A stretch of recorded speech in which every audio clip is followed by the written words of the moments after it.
night of the 24th of August, 2001, a fully loaded Airbus A330 with 306 people on board ran out of fuel midway over the Atlantic.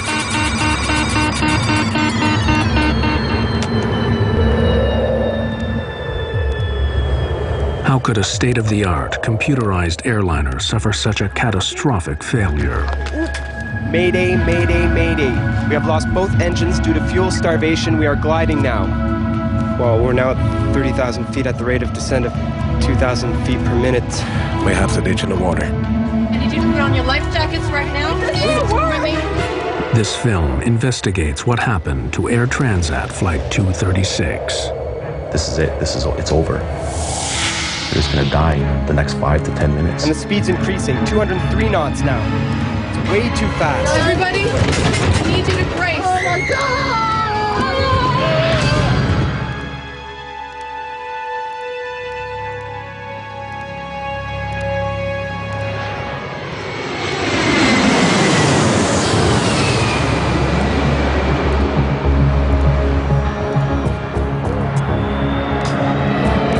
August 23rd, 2001.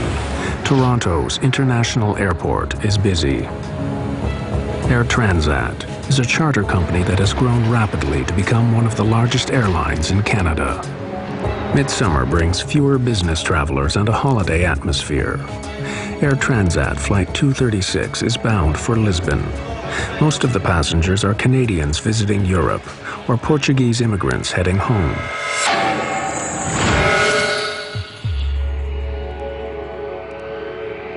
The plane, a twin-engined Airbus A330, is being flown by a young co-pilot, Dirk de Jager, and an experienced captain, Robert Pichet. Captain Robert Pichet is somewhat out of the ordinary.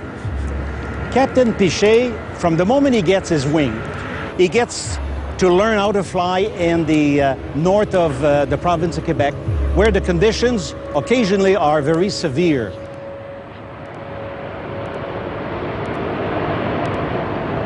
The flight deck of the A330 is ultra-modern. Banks of computers connected to over 100 onboard sensors constantly monitor the operation of the plane. This film reveals how serious problems can arise when the pilots get unusual readings from the computers and begin to distrust them. On this night, the computers assist the smooth takeoff of Flight 236. 236 Heavy, follow A320 Air Canada. Turn left on Romeo and hold short on 24 right. Roger, follow A320 Air Canada, left on Romeo and hold short of 24 right. With the crew of 13, Flight 236 has 306 people on board.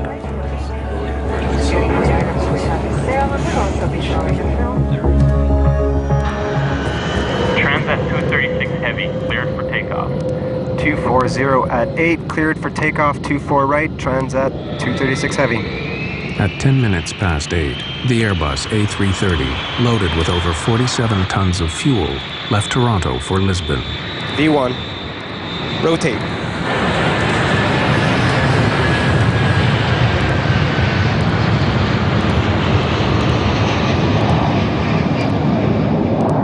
The weather forecast for the Atlantic crossing is good.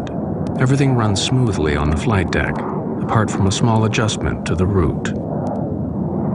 To avoid congestion, air traffic control directs the flight 60 miles south of its original route. It's a minor alteration, but will play a crucial role later. Passengers settle down for the long crossing.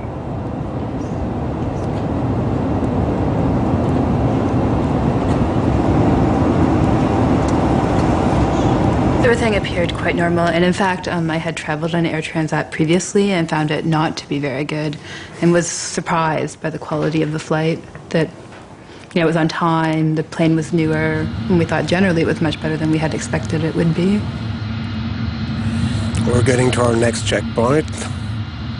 Every 30 minutes across the Atlantic, the crew check their position and fuel consumption against their flight plan. 0.2 tons on the right.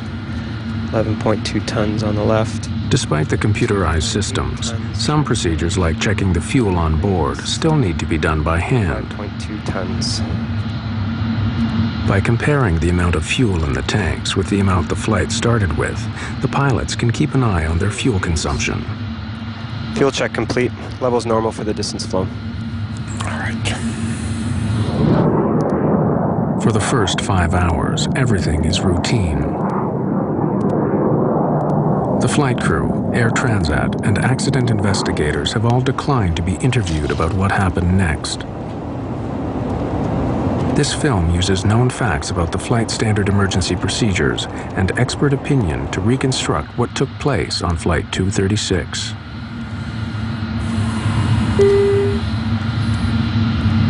Look, we're getting a warning signal. Oil temp low and oil pressure high on number 2. This warning is the first step in the crisis. Oil pressure is within normal limits on number 1. Number 2 is slightly high. The computer display reveals that the oil temperature is low in engine number 2, but the oil pressure is high. It is a very unusual reading. The pilots are puzzled. I can't see anything here. I'll look in the FCOM. Okay. A low oil temperature indication is normally indicative of bad readings, bad sensor. Oil temperatures don't decrease normally, they increase. A low oil temperature would be of no concern.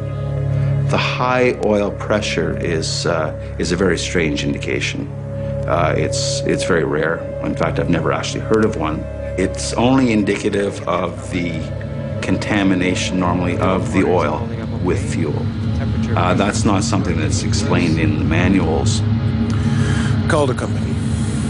The crew contact Air Transat's maintenance group in Montreal. Transat 236 to Mirabel Operations.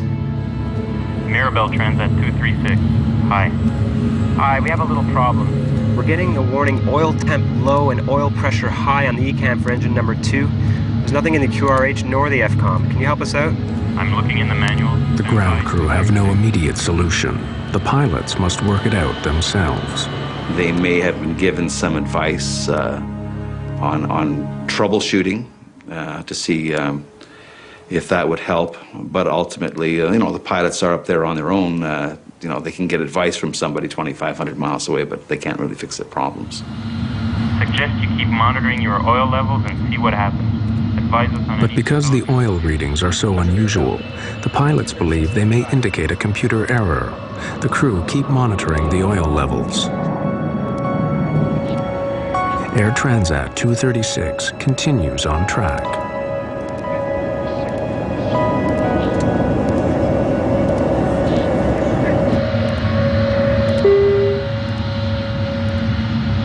Then, 20 minutes later, a new warning. Fuel imbalance warning. Haven't seen that before. Follow all ECAM action. I have air traffic control. In the Airbus 330, most of the fuel is in large tanks in the wings. The computer has now detected that the fuel level on the right is now significantly lower than the left. The crew consults the Airbus flight manual, which recommends they transfer fuel through the special cross-feed valve. Fuel will then flow from one tank to the other. But before opening the cross-feed, the pilots must be sure that the imbalance is not caused by a more serious problem, such as a fuel leak. Last fuel check was only 15 minutes ago and it was okay. No indication of a fuel leak. Keep going. Wing crossfeed. On. On.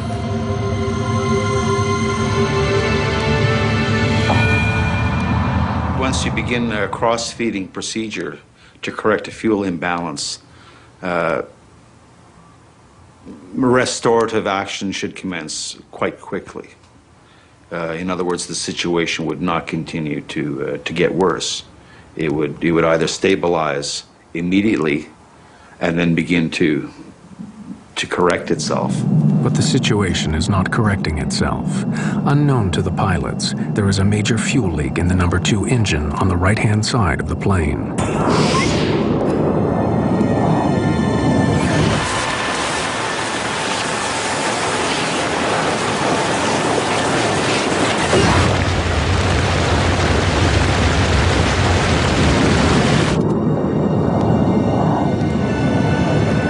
Flight 236 is some 300 kilometers from the nearest land, in mid-Atlantic.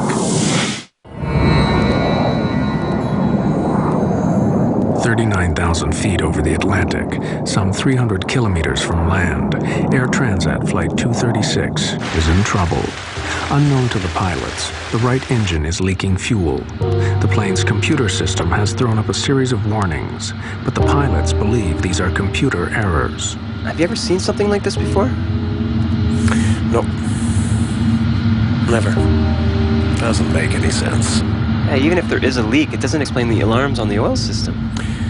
And everything was okay at the last fuel check at 30 West. Yeah. Bet you it's a computer problem. The task of finding out if there is a fuel leak is made harder by the design of the Airbus systems.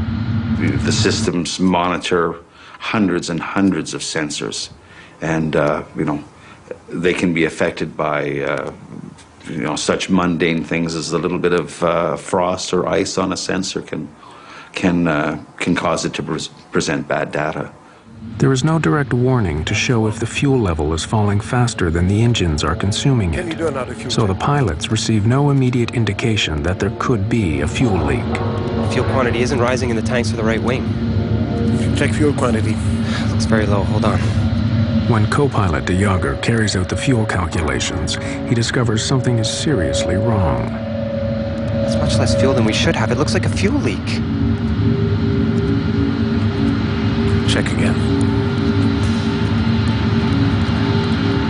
De Jager finds a disturbing difference. According to all the gauges, all the tanks in the right wing are way below the level they should be according to the flight plan, and there's hardly anything in the other ones. What about the trim tank? There's nothing there either.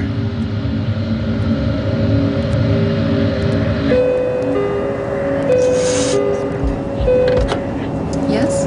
Hello, first officer here. Can you come to the cockpit, please? Sure. Although Captain Pichet still believes he is dealing with a computer problem, he nevertheless decides to ask for a visual check just in case, to see if there could be a fuel leak. Captain? Hi. Can you and Karen take some flashlights and go to the windows if you can see anything trailing back from the wings? It'll look like a mist or a stream, and report back immediately. Okay. Dirk, I want you to do another complete fuel check, please.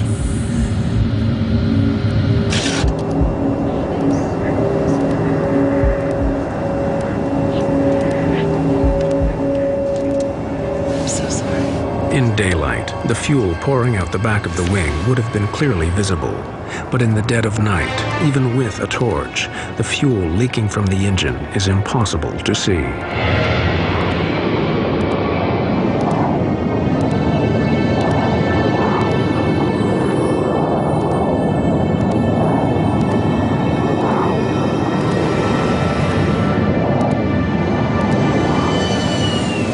The crew evidently realized that the situation was not improving, and at that point they realized that their circumstances were becoming more serious.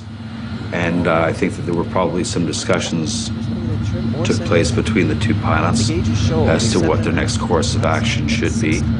If the computer is correct, then with the amount of fuel remaining, the Airbus will no longer be able to make it to Lisbon.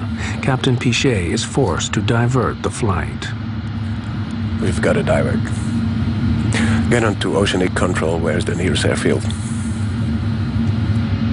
Transat 236 Heavy, Santa Maria Control. Can you advise nearest airfield? We have a possible fuel problem.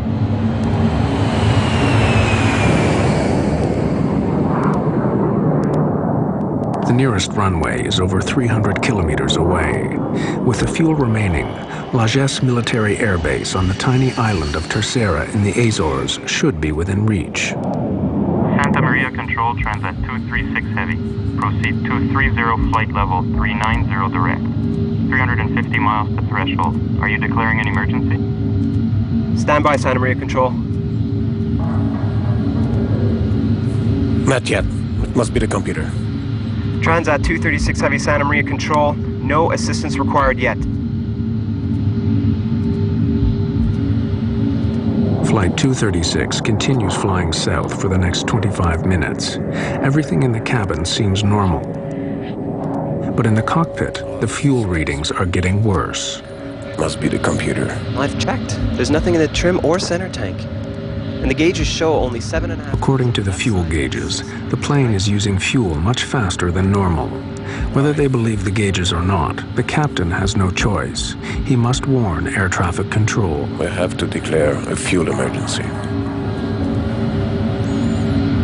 Transat 236 Heavy, Santa Maria Control. Santa Maria Control, Transat 236 Heavy, go ahead.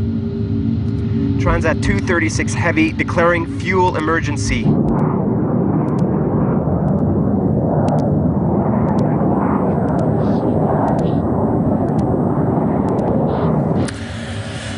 I really hope it's a computer bug. Because if we land in the Azores with half a plane full of fuel, they'll crucify us.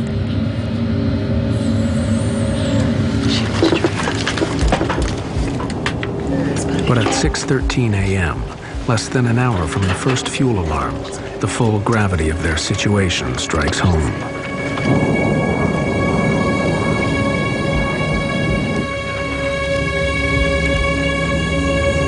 The right-hand engine runs out of fuel and cuts out.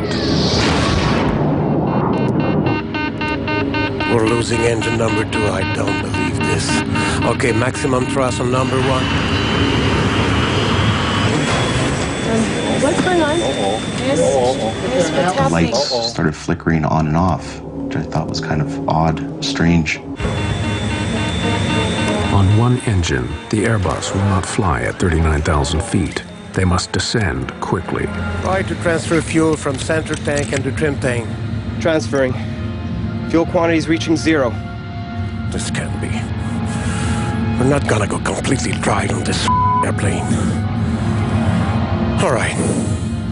We can't stay at 39,000 feet with just one engine. We'll descend to 33,000 to control our speed. 236 Villages Tower. We have lost one engine. Engine flame out. Roger, Transat 236. We can see you on primary radar. You are at 135 nautical miles from Lajes Field. We are 135 nautical miles from Lajes Field. For the next 10 minutes, the stricken Airbus continues on its one remaining engine. The pilots still believe that the computer may be partly faulty and that they can make it to Lajes with fuel to spare. In the end, might be all right. Fuel gauge is falling fast, though. It's nearly hitting 0.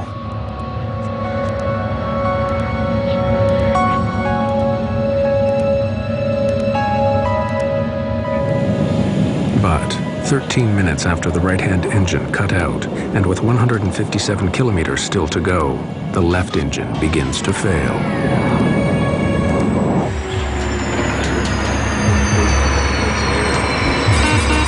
We're losing number 1. Mayday, mayday, mayday. We have lost both engines due to fuel starvation. We are gliding now.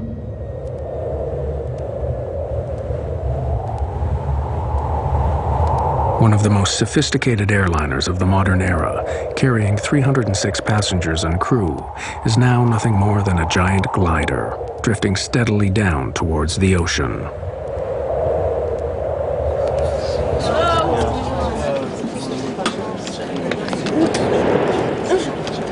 Honey, it doesn't work. Excuse me, can somebody come? Where's the flight attendant? Hello? You could literally hear a pin drop. The exterior, there was no sound in that plane, in that cabin at all. A lot of people were praying and screaming for God. List of functions we've lost. We have no more stabilizer. Blue and yellow hydraulic. No ADR 2 and 3. No anti-skid. No reversers. Rudder trim. Radio HF 1 and 2. With the loss of both engines, we have no electrical system. If the engines aren't running, the generators aren't running. So there's no power on the airplane. There is a small device, it's called a ram air turbine. It will deploy from underneath the fuselage near the wing fairing. And it's a small propeller that deploys out the bottom of the fuselage and it spins in the wind. And that small propeller will provide very limited electrical and hydraulic systems to run the aircraft. In other words, although it's a glider, at least it's a controllable glider. Calculate how far we can go with our glide angle, will you? Well, we're now at 30,000 feet at the rate of descent of 2,000 feet per minute. We can hang on for 14 or 15 minutes. What? I don't want to die on our honeymoon. I was just trying to calm her down, like try and reassure her that everything would be okay. It's a very big struggle to stay calm when you're considering your own death. Without power, the plane loses 1,000 feet in height for every 5 kilometers it travels forward. They can reach the Azores, but if the pilots make a mistake, they may face a forced landing on the water. We have to ditch in the water.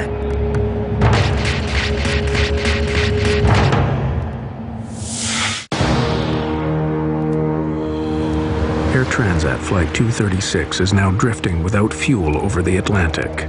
Although their initial calculations show that the plane should make it to Lajes, Captain Pichet must now follow standard emergency procedure in a passenger jet over water. Prepare the cabin.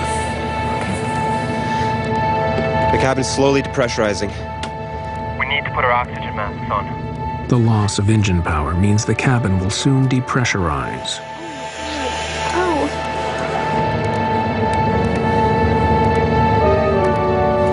Everybody, please, I need your attention. We're preparing to ditch the plane. I need you to put on your life jackets right now.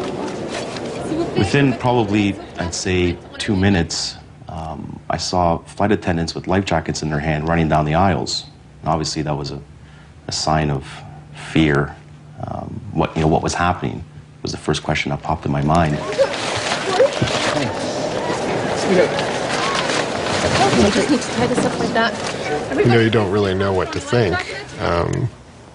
But people did start to panic at that point when they were told to put on life jackets. This isn't working. No, it's all right. Remain, please keep her calm. It's not working. My best friend was talking to his father. His father died 3 years ago. But he's talking to him because he thought for sure he was going to be joining him. Ditching a large passenger jet on the water presents a severe hazard. If the Airbus 330 has to make a forced landing, the chances of survival are bleak. In my personal opinion, I don't think these airplanes would make very good boats. Typically, an airplane with a low-mounted tail like this, as it enters the water, one of the first things that's going to hit the water is the tail. And it's probably going to be ripped right off, and the fuselage is probably going to open right about there. In 1996, a Boeing 767 ran out of fuel off the coast of East Africa. Its last moments were caught on amateur video and reveal what happens when an airliner attempts a controlled landing on water.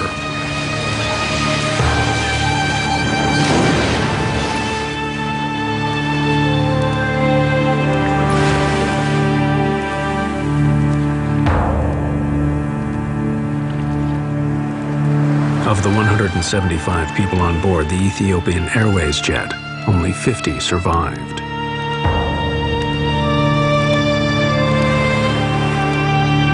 The chances of it surviving ditching and floating for very long are not very good.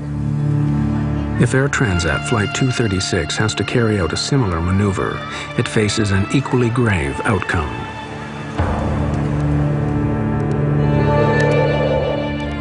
With over 100 kilometers before they reach the Azores, the pilots face a long and difficult maneuver. They need to keep the plane gliding for more than 15 minutes to reach the Azores.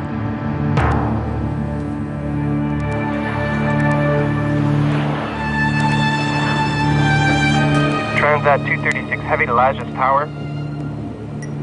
Lajes Tower receiving, Transat 236 Heavy. Do you have us On radar, Transat 236. We have you on primary radar. Confirm you're at 80 miles out. Your heading is good. Transat 236 Heavy Lajes Tower? We are trying to make the runway. Please Describe runway, heading, and length. Lajes Tower, Transat 236 Heavy. Runway is 33 and 10,865 feet long. Airport dead ahead on your present heading. Please Please advise when you have it in sight. Transat 236 Heavy, we cannot see the airport. We will tell you when we can.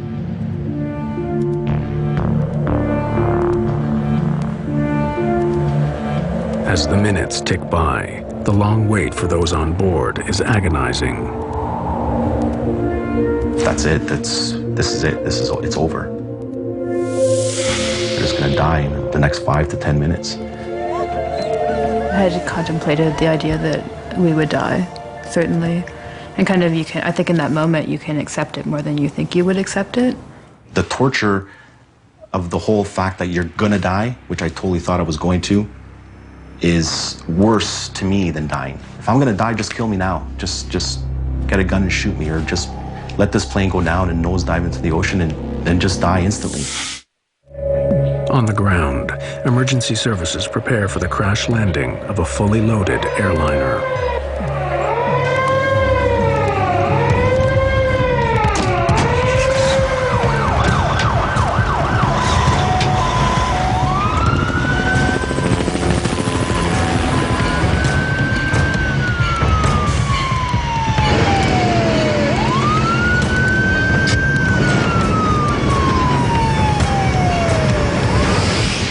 With 20 kilometers to go, the crew now prepare for the most dangerous part of the operation, getting their plane on the runway in one piece. Heavy to Lajes Tower, do you have our distance from threshold now and weather, please? Roger, Transat 236 Heavy. You are 8 miles out according to primary radar. Airspeed 280 knots according to our readings. Visibility unlimited. You should have the airport in sight. Negative, Lajes Tower. Until now, we cannot see the runway.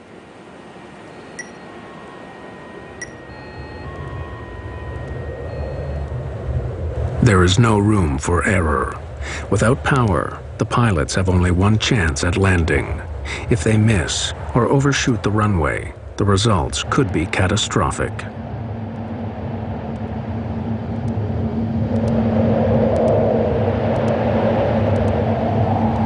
I got it. Just to the right.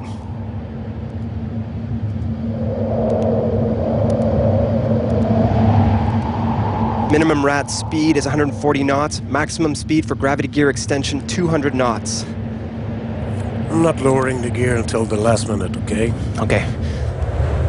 The crew struggle to lose height and speed for landing. Roger, Lajes. 6 nautical miles. Let's open the slats. It'll slow us down a bit. Slats out and locked. As they approach the runway, their speed increases dangerously. Too fast, and they could run off the end of the runway. Lower the gear. Hold on. Speed is about 200. All right. I stabilize the speed. Can you give me a landing speed, please? No engine, no flaps. Ideal approach speed is 170 knots. We're too fast. Yes. But the runway is very long.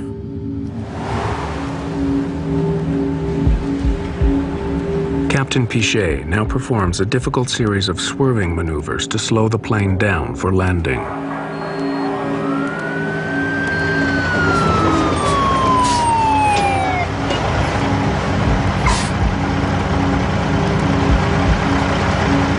The plane was almost on a 45-degree angle. I thought it was just gonna flip over and just nosedive straight down. The plane was circling around the island to slow down. So then we saw land and then we saw water. And when I saw water again, it really struck me that, our chance for survival had was gone. The runway is long. Yeah, sure, but at the end is a 400-foot cliff. If we don't stop in enough time, we're toast. We're dead.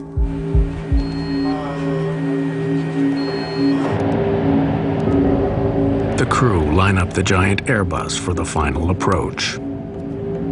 Landing gear down and locked. 3 green. No flaps. Only the emergency brakes. No spoilers, no reverse thrust. 4,000 feet, 195 knots.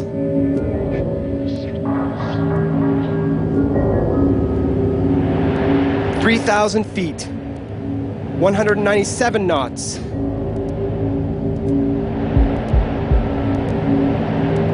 "2,000 feet, 200 knots. Alert the cabin. Cabin crew, 1 minute to landing.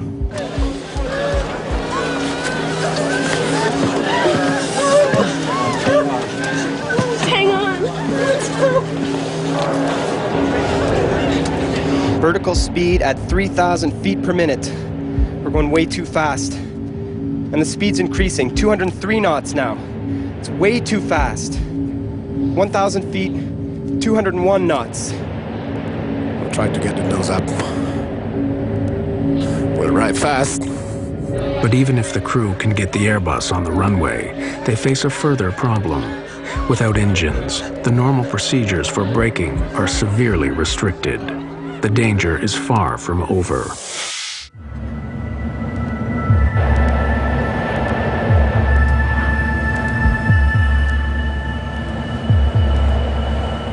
The pilots must land the plane without power and somehow get it to stop.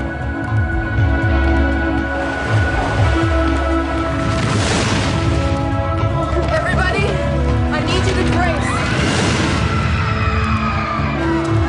Hang on.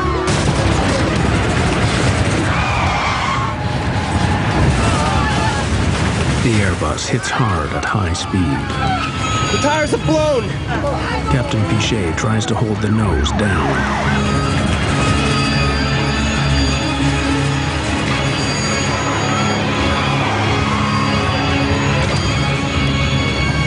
Oh my God!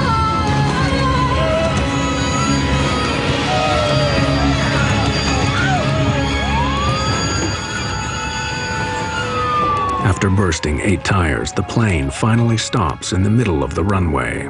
So we say we made it! We made it! We made it! Yeah, we made it! Yeah! Come on, everybody, get out of the way right now. Let's get it. Come on, come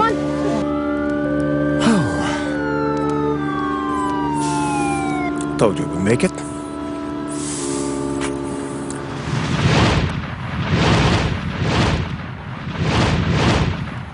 I just wanted to get out of this airplane quickly. I jumped, I hit the ground hard. I don't think my rear end actually even touched the chute at all. I didn't slide down the slide. I ran down it. And they're just, get out, get out, get out. So you're just running out of this aircraft.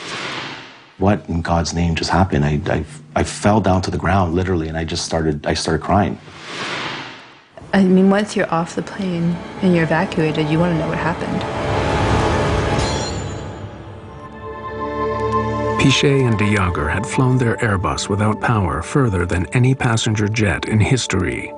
As news of their remarkable achievement spread around the world, they found themselves reluctant heroes. You don't have time really to think about anything else than taking care of the safety of your passenger, you know. That's your main goal, and since we didn't have any engine, the other main goal was to make the landing safely. So at that time, I guess the experience came in, you know. With the help of my colleague, that's why we made a successful landing. You train for the worst, but you never know how you'll deal with situations like this. And reflecting afterwards, I feel we dealt in the most professional and complete manner we could. A feeling of being grateful to see all the passengers were okay. You know, something like this happened, you never know what is going to happen really. I mean, you start not to believe it. I mean, makes no sense that a big jet with 2 engines has no more power with 300 people on board, you know. But although the public story was of success, disturbing questions remained. Why had a highly sophisticated airliner run out of fuel? What exactly had happened to Flight 236? Away from the cameras, an accident investigation began immediately by the Portuguese, Canadian, and French transport authorities. Initial checks quickly confirmed that all the fuel tanks of the Airbus were indeed empty. But to lose more than 17 tons of fuel in such a short space of time meant they had a major leak. The question was where? Engineers examined the fuel system, searching for faults in the tanks and the fuel lines. It wasn't long before they found what they were looking for: just buy the right engine. In this particular case, you had a hydraulic tube that's relatively small by comparison to the larger fuel tube. And the hydraulic tube, due possibly to pulsations in the hydraulic system, were abrading against the larger tube. And eventually the larger tube had a leak in it, and the leak, or not the leak itself, but the hole eventually possibly led into a fracture of the tube, allowing this massive fuel flow outside of the engine. The investigators began checking Air Transat maintenance records. They discovered that on the 19th of August, 5 days before the flight, Air Transat had removed the right-hand engine for maintenance and installed a replacement unit sent by Rolls-Royce. But as they analyzed the repair logs for the engine, they uncovered a shocking mistake. This was not a case of faulty design, but of faulty maintenance. Rolls-Royce had supplied the engine without a hydraulic pump assembly. To overcome this, Transat mechanics had used the parts from an older engine.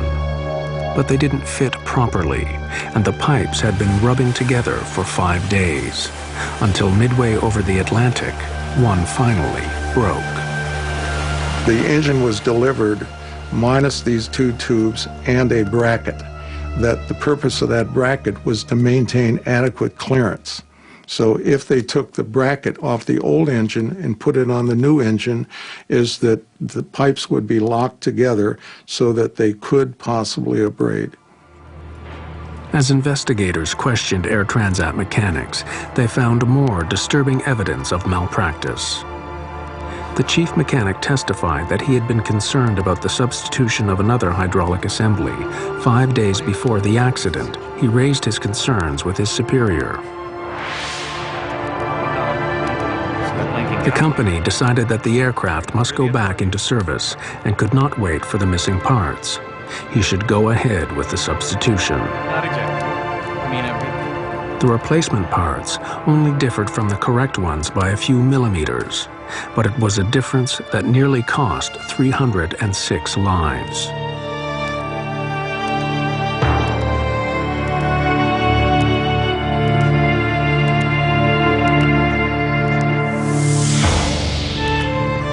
A few days after the accident, Air Transat publicly accepted responsibility for the faulty maintenance. We have to realize that there was a small mistake made in terms of changing the pump. We installed it, but then some pipes, so to speak, were needed to be connected to the pump, and there was a mismatch. The immediate consequences for Air Transat in that event was that they got to pay a fine of $250,000, which was the highest ever in Canada, for an error that could have been prevented. How someone that is supposed to be qualified in their job can put the wrong part onto an engine and risk 300 people's lives is beyond me. This incident is a very strong reminder that regulation is important and safety is important, and lives will be lost in the absence of that. And they're real lives. It's not just, you know, this imaginary figure in your head of 300 people. It's real people who suffer and continue to suffer as a result. If it hadn't been us suffering, it would have been our families. This was by no means the end of the story. Investigators now turned their attention to the cockpit itself. And what role had the crew played in the events of August 24th? Could they have done more to avert the crisis? Key questions remained unanswered. Questions about what happened on the flight deck.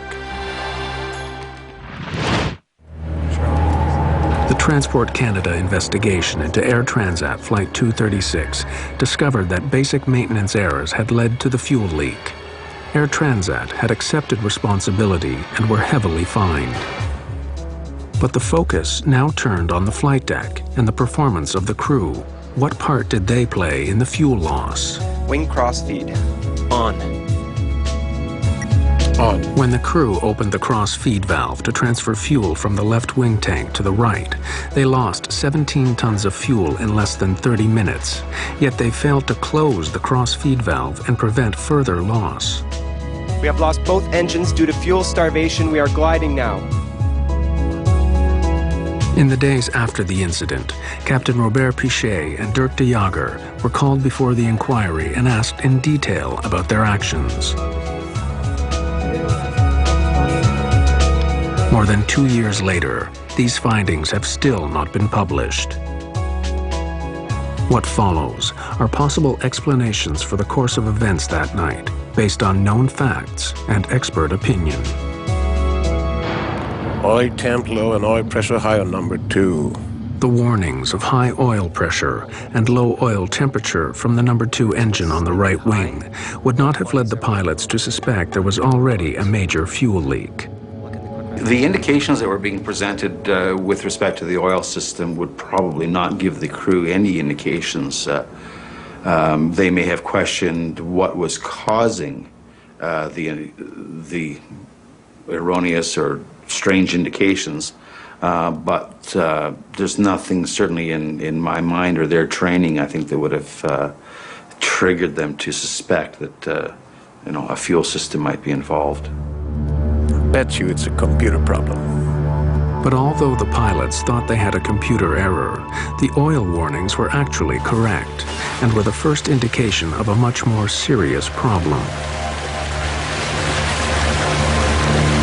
Fuel imbalance warning. Haven't seen that before. When the fuel imbalance warning came up 20 minutes later, showing less fuel in the right wing than the left, it seemed unconnected with the oil alarms.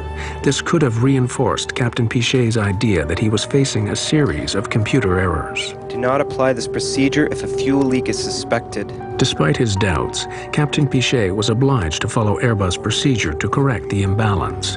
He opened the cross-feed valve. Wing cross-feed. On.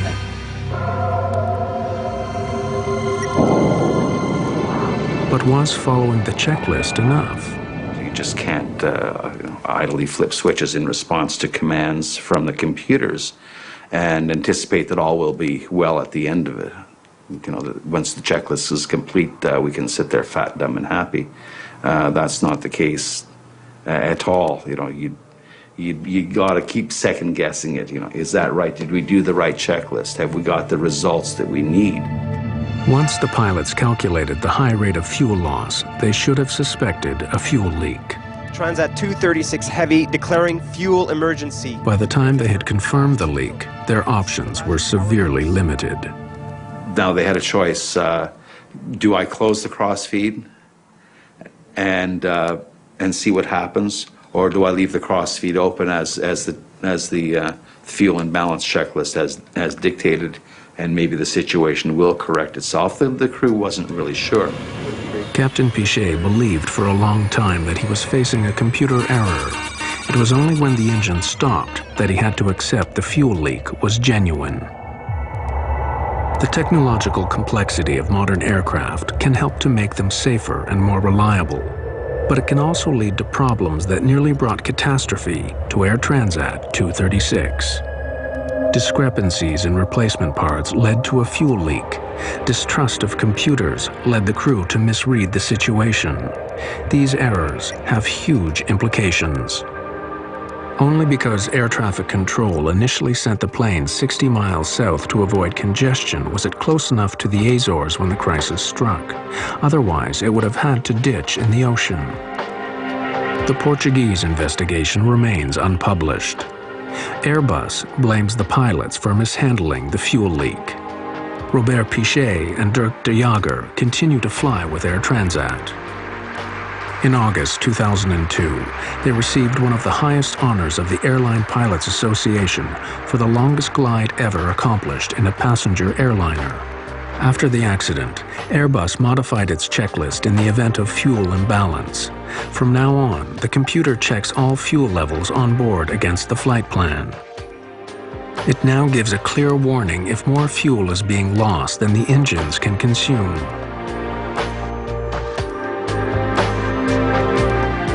Rolls-Royce has reissued a service bulletin alerting all its clients of the incompatibility of two almost similar parts.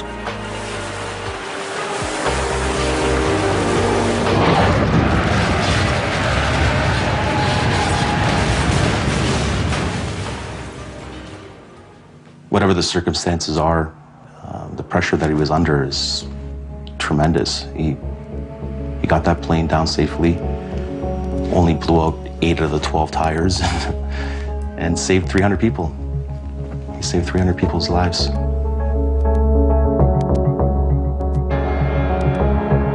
Captain Pichet saved our lives, and whether or not he made an error, or if there was a failure of a computer, it doesn't really matter because we're alive.